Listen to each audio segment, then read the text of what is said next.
Hey guys, here we are. We're in Halifax and we're going to go to Moncton in this bad weather in the India Fox Echo MB339. This plane doesn't have autopilot. It's a little tricky to fly because you got to navigate a different way than you would with most other aircraft. And let's go through it. It's going to be fun. So, one thing I'll mention with this plane, that this is not a HUD. This is actually a gun sight and has no purpose in flight sim here, so I'm going to get rid of it. It's just there for people that choose to have it up and pretend they're shooting stuff, I guess. This anti-skid, that's orange, you can get rid of that by turning this anti-skid switch here. Because we're in active precip, I'm going to turn on my anti-ice, so pitot heat, it looks like engine anti-ice, I believe, and your windshield ice here. So those 4 switches, 1, 2, 3, 4. So, to navigate with this plane, I suggest using the GTN 750. First you go to www.pms50.com and it brings you to this page. You scroll down a bit, you have 2 options here. You can download the free version or the premium. I'm sure the premium's awesome. I just go with the free version for now, but sometime in the future I'll probably go with the premium version. You just click download and then you unzip the file. We'll go to it here. Select unzip. Then after you unzip it, you have to copy the unzipped file and paste it in your community folder. So we'll copy it. And there's where my community folder is. Everybody's community folder could be in a different place, but that's where I'll paste it. And I always double check to make sure it's in there. And there it is. And if you open that file, this is what it'll look like. So you know everything's in there. And that's it for the install. Okay, so with that out of the way, we're going to use this widget to open up the GTN 750. And it'll come up. There's the screen. And we'll put our flight plan in this way. So there's a flight plan option, you click it. Once that becomes available, we'll set our origin as Halifax CYHZ. Enter. I have duplicate waypoints, so I gotta pick one. Doesn't matter which one. Set destination Moncton CYQM. Enter. I'll pick one of those, and there's our flight plan. If we go back to the map, you'll see it drew a line that takes us from Halifax directly to, zoom up more, Moncton. Okay. One other thing I'd like to do with this though is I will show you. There's an app that I use on my phone. I'll bring this up for you to see.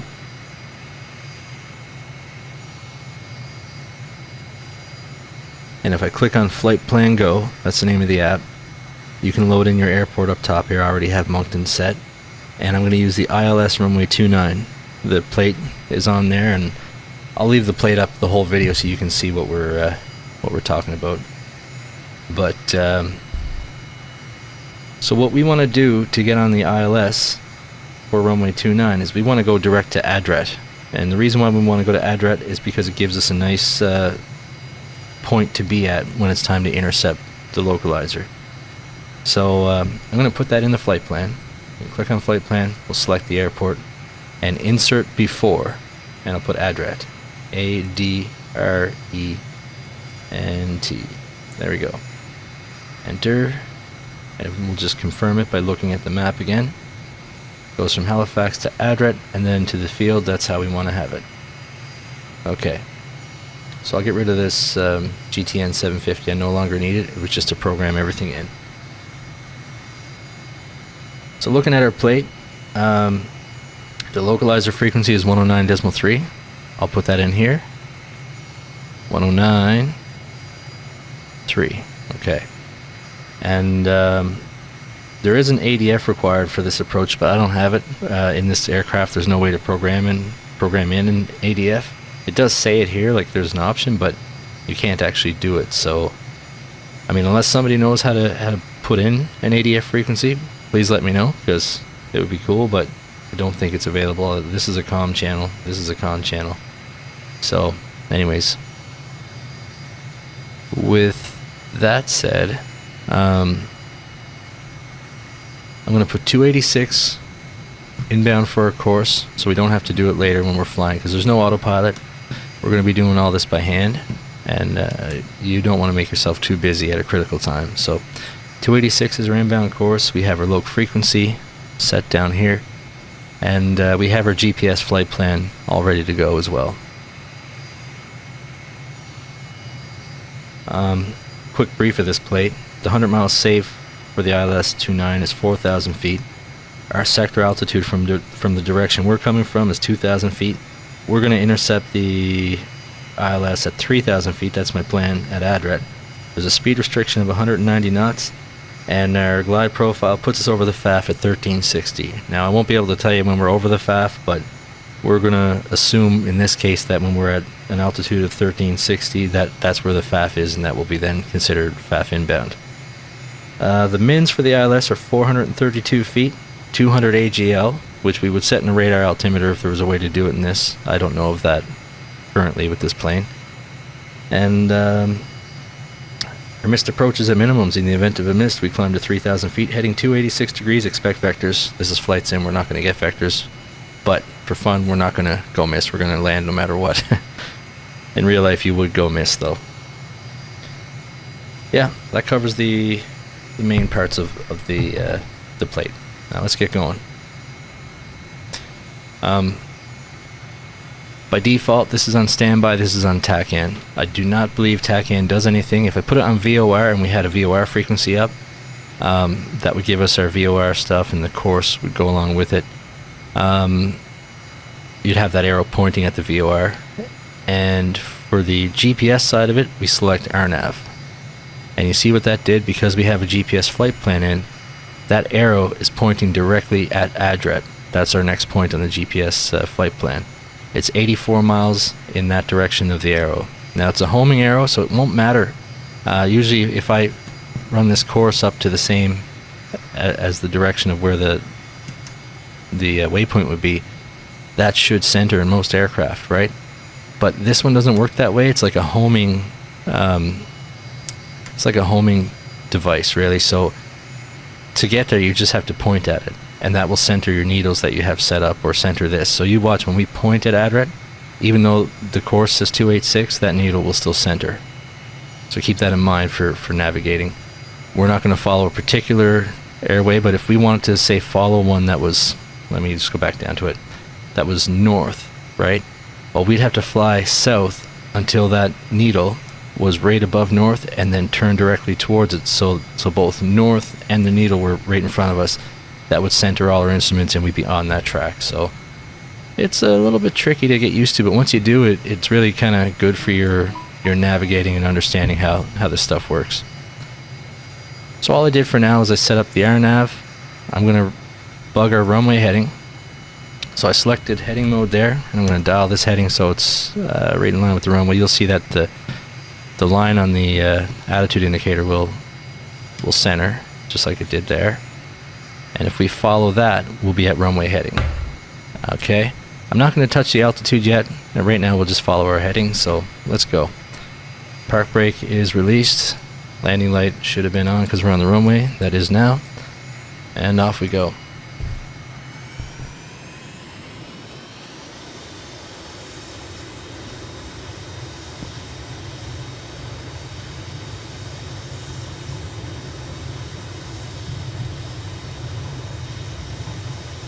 A little wobbly, you got to be careful. The rudders are so sensitive in this plane.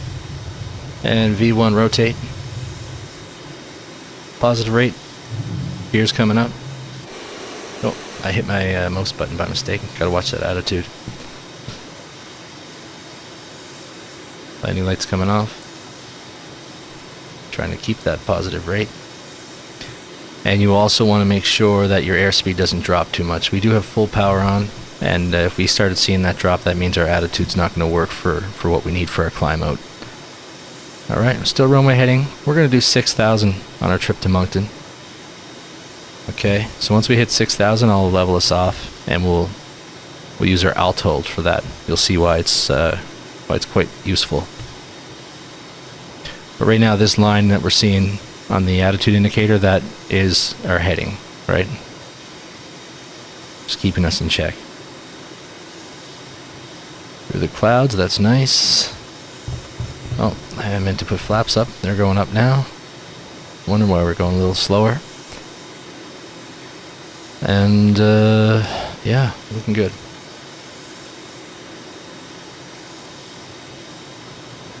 Still runway heading.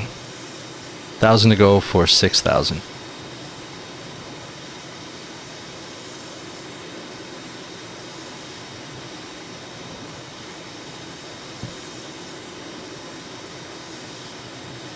So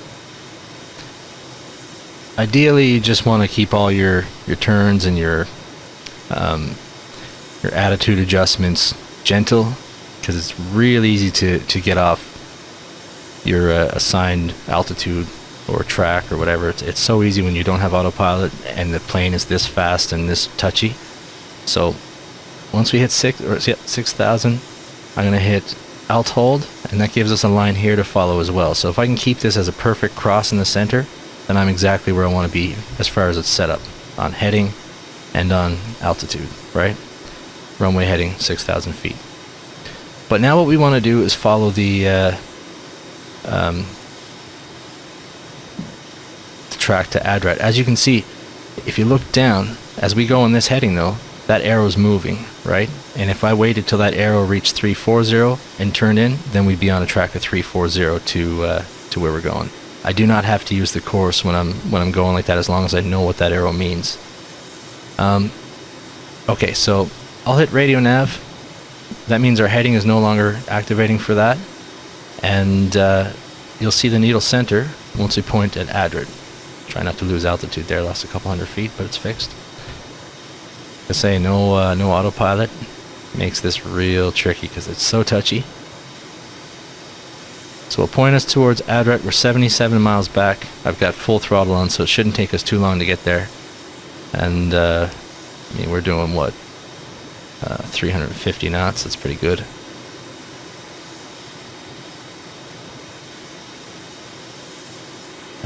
And actually, you see, if I fly this heading a little bit, that line on the arrow will meet 340, and then I can be on the 340 inbound track to Adrat.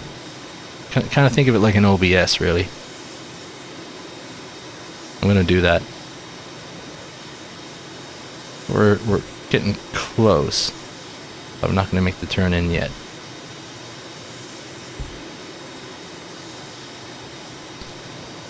Alright, that arrow is pretty much on 340. We're going to turn to a heading of 340.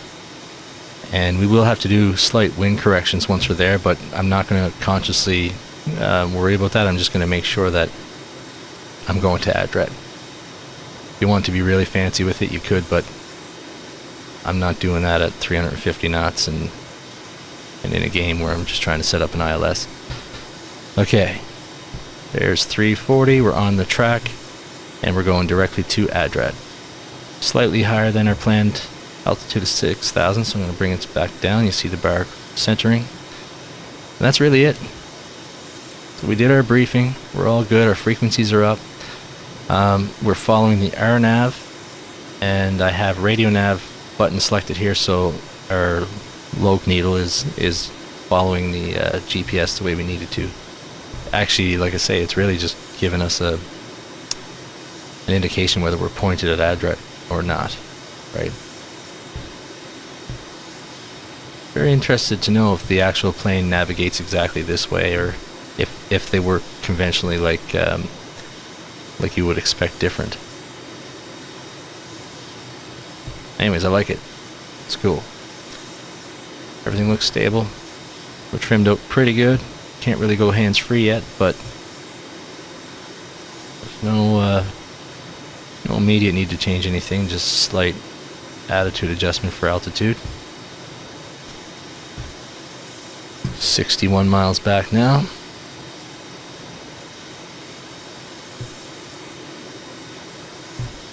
The planes I used to fly in real life, we did Air Canada runs, and they had no autopilot. So one of them did in the fleet, but the rest of them didn't. We had a really good navigation system and flight director, but you had to be on your toes, following your attitudes and altitude, heading, all that stuff. and we were 2 crews, so at least, you know, somebody made a little mistake, you could call the other one out before it got out of hand. So it was a really good setup, but it teaches you, like, that autopilot isn't everything. Right? Some people really rely on it, but, you know, when that system fails, your company's going to still want you to go, or most of them would.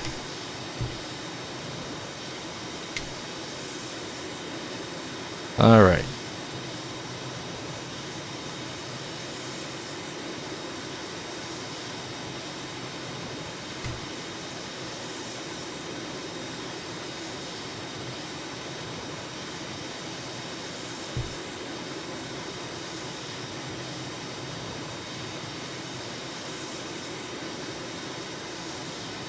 $52 miles back, 6,000 feet, and like I said, that's going to address. So if we had kept it in the GPS mode, which is right there, and we got where this went down to 0 to address, our arrow would change to the next waypoint, and we'd have a new altitude, or sorry, a new distance placed here. So that's how you know when to switch. So if you were using this for an iron nav approach, good luck, by the way. It would be tough, but it could be doable as long as you really were aware of what this needle means, and when to do your turns and whatnot.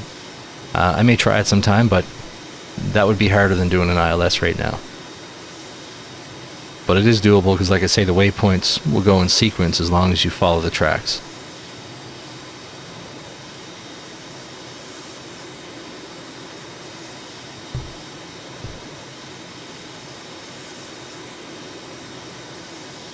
So as we get closer, I'm going to want to go down to 3,000 feet and slow down. But I'm not doing that yet because we're still 45 miles back.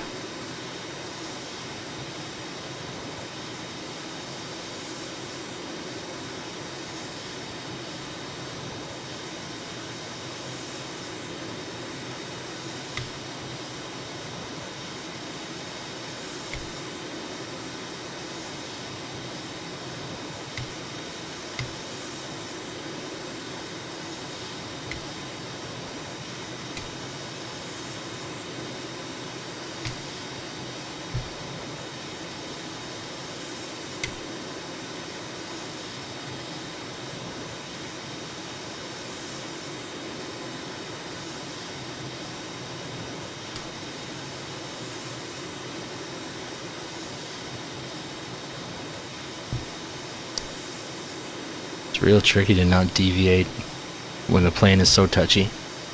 I imagine any fighter jet in real life would be the same. You know, super tricky when you're trying to handle it like that.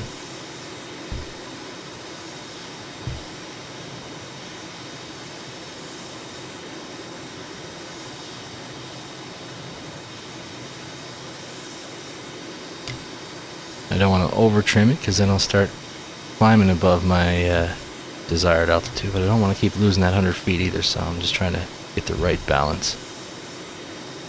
There we go. If we can keep that. There, I like that. Okay, that's hands-free for a minute here, and it's going good. Oh, can't keep it hands-free. 33 miles back.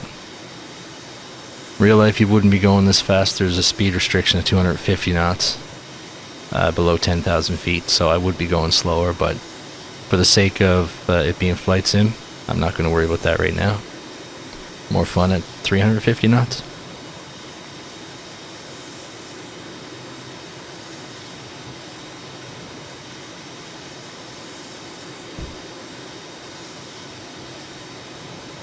$20 miles back. Alright, or no, sorry, that's actually 30 miles. The 2 came around faster than expected, so it's showing 29 miles back. I'll wait till we hit 20 miles and then I'll drop it down to 3,000.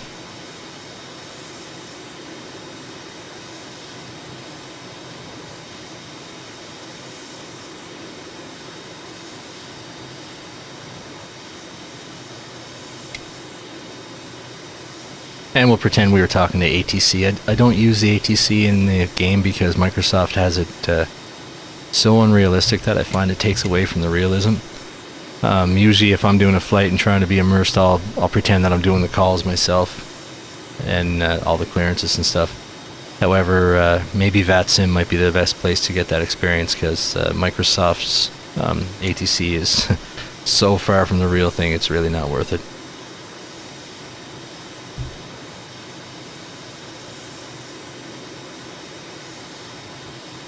I mean, mind you, they've done a great job on this game, and I really love it, but there are some things that could be fixed. Or maybe they can't be, maybe that's why they're not, I don't know.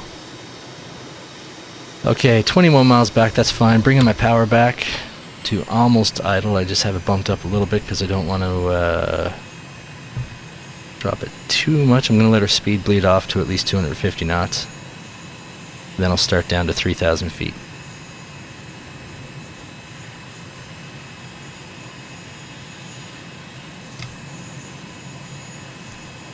We'll go to rate to idle because it seems like our speed was bleeding off slow.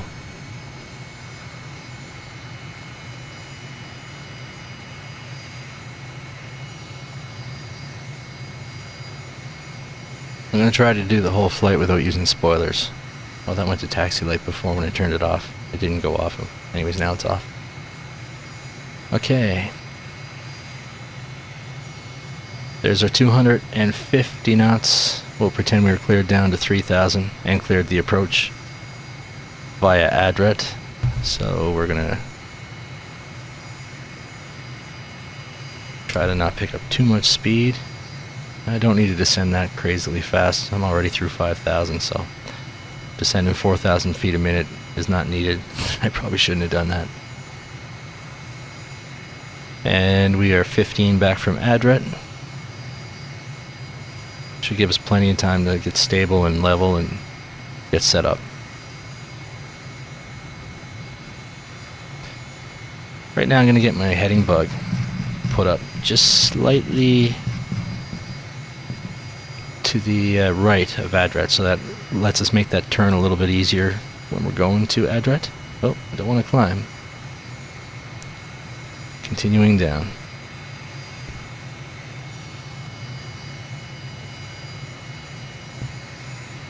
Thousand feet to go for 3,000. Watching our speed doesn't bleed off too much. I do have the power at idle. I will be bumping it up once we are about to level.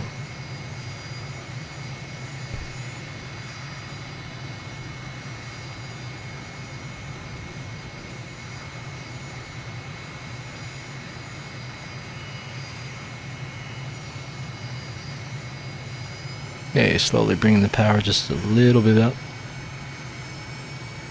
Tracking the heading now, so you'll see my needle's off a bit, but that's okay. And once we get here, I'm going to recenter my altitude hold, so I'll disable it. We'll hit 3,000 feet. And altitude hold is engaged. Not engaged, but it's showing up on our screen, so that's our bar. So it's not like an autopilot that's going to hold it for us. We have to maintain the 3,000 feet, but that's how you do it. You just select altitude hold and it gets it there. So I'm following the heading now, so I'm going to switch this to heading mode. And as long as I keep my heading bug centered, then my track will show me what I need. I'm 7.5 miles back from ADRET. So just when we get under 7, I'm going to swap it over to the localizer. I'm going to still follow this heading for now though. So we're 7 miles out now. I'm trying to keep that heading as best I can, and altitude, and airspeed, all the above. And I'm going to hit this VOR button with our frequency that's already set in for the ILS. Then that's all we need to do.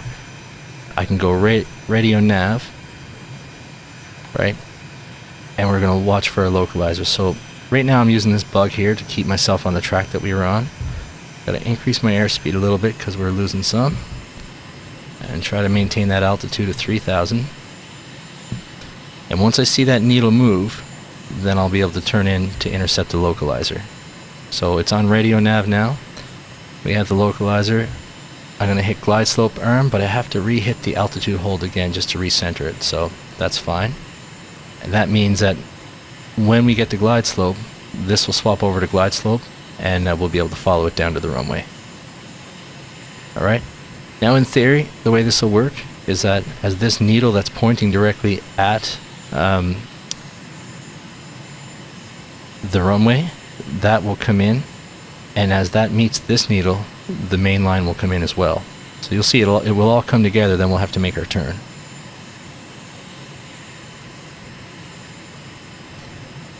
This is quite tricky and definitely worth the practice if you're into hand flying in IMC.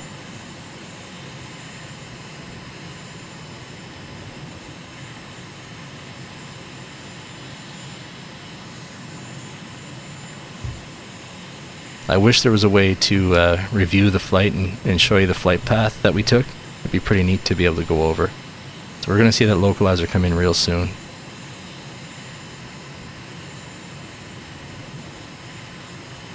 There we go, it's moving, starting my turn. I'm going to try to maintain altitude as best as I can to not lose that 3,000 that we're trying to hold, and gently get us lined up for the localizer at the same time. Okay, we're pretty close. I can level the wings here for a second and let it tighten up a bit. So now we're on an inbound track for the runway, following the localizer of 286 is what I put in their box. Yep, that's what it says on the plate, watching my altitude. And we'll keep that 3,000 feet. Everything will be set up. So what's going to happen is when the glide slope comes down, that will swap over. We'll know we have to follow it down. Oh, there we go. The glide slope swapped over, and that's what we're going to follow down now. So with that said, reducing power a little bit, landing gear coming out, and I'm going to bring my flaps out to the first notch. Okay, and then it gets a little tricky because the airplane's attitude changes just like it would in real life. And you have to make up for it. So I'm going to try to recenter that localizer and keep on the slope, increase the power a bit. I'm going to try my very best to not get any full deflections, but like it's flight sim, so if we do, I'm still going to carry on. Real life, you get a full deflection, you overshoot.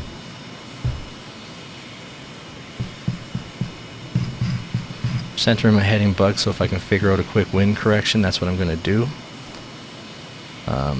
Okay, looking at the glide slope is low. Trying to get back on. We do have gear down 3 green.